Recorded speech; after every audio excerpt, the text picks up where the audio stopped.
Welcome to Declassified Malaysia. In Chapter 20, we will discuss why did Mohammad Ariff Md Yusof reject a motion to retain him as Speaker.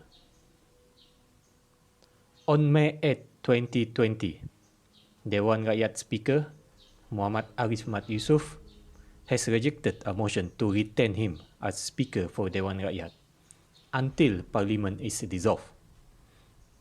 The motion was proposed by former Prime Minister Dr. Mahathir Mohamad on May 4, exactly within the ambit clause of Standing Order 27.3, not less than 14 days before the next Dewan Rakyat meeting.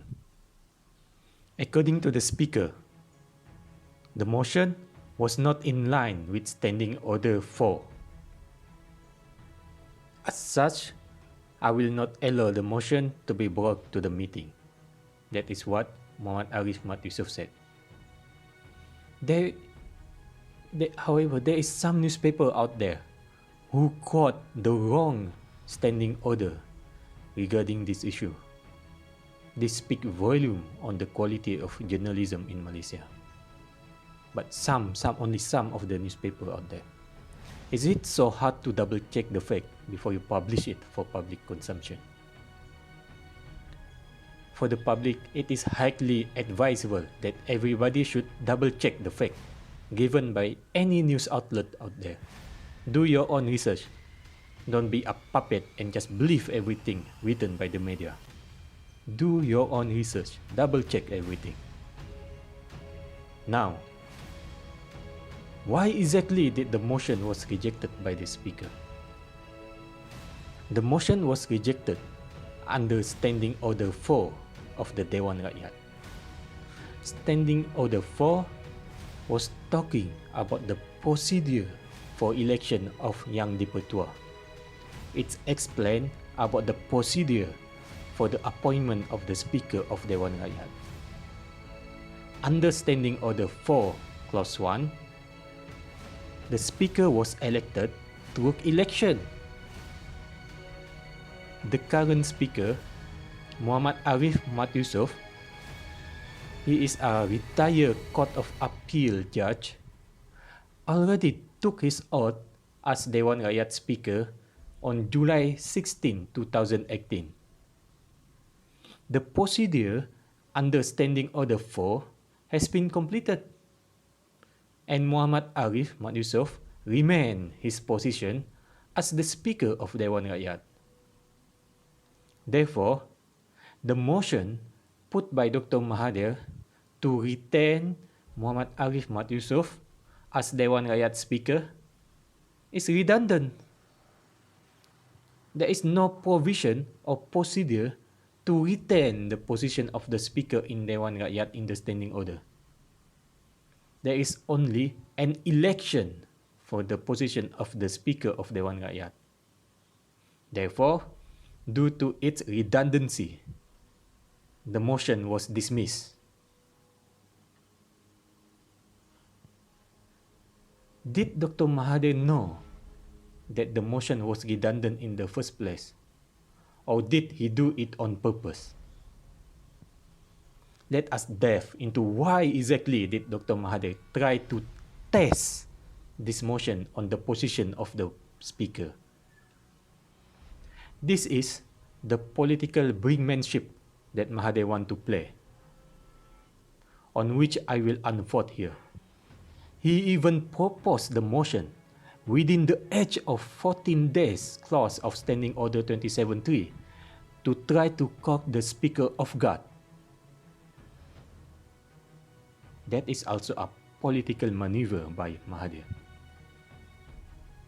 Listen carefully.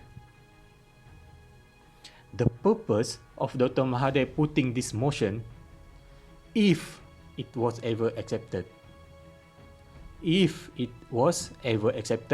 would be that there will be an election for the position of the Speaker of Dewan Rakyat under Standing Order 4.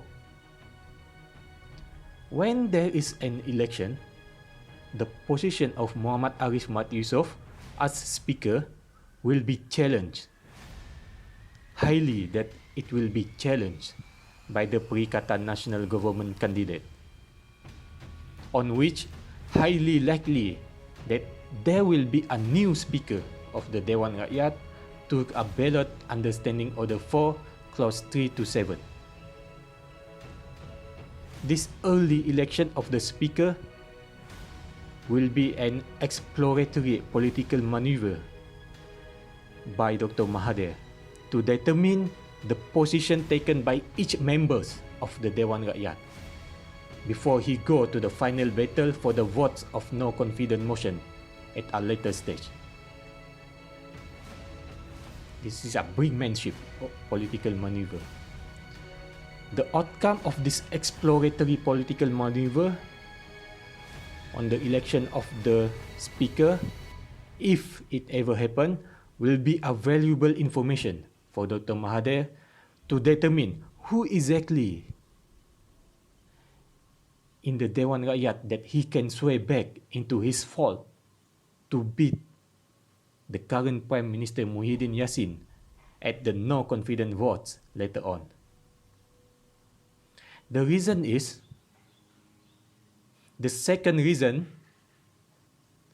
is Dr. Mahathir want to take a revenge over the speaker himself. If this motion is take place, fortunately it was dismissed, but if it take place, Dr. Mahathir actually want to take a revenge over the speaker,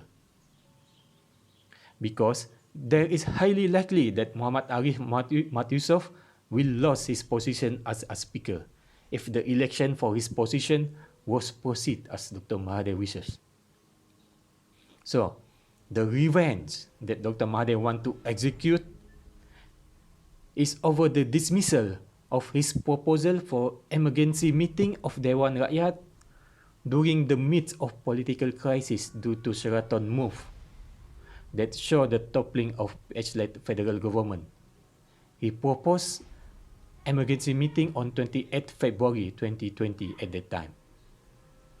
The emergency meeting that was proposed by Dr. Mahathir was crucial at that time in his political ploy to stay in power. Unfortunately for him, it was dismissed by the speaker at that time, because legally speaking, even that motion, that proposal, was also against the standing order of the Dewan Rakyat. This event has angered Dr. Mahathir so much that he was actually on a mission to remove Mohammad Ariff Md Yusof from his position as a Speaker of Dewan Rakyat. Mohammad Ariff Md Yusof is another people from judiciary background that is always become a hurdle for him in his lust for political power. We are lucky that Mohammad Ariff Md Yusof stand his ground and observe the standing order properly. You can call it karma or whatever. Since Mahathir involved in politics, historically Mahathir has been always making a fool of the judicial branch of the government, causing an imbalance between the judiciary and executive branch. Looks like the retired Court of Appeal judge are on a mission to teach Dr. Mahathir a lesson here. At this juncture, the speaker has won the battle, and Dr. Mahathir seemed to doomed to lose his own makeshift wall through no confidence votes that he is planning on 28 February 2020 to be held since the midst of Sheraton move. Now, it is highly probably that Dr. Mahathir will lose on his own battleground. Thank you for watching.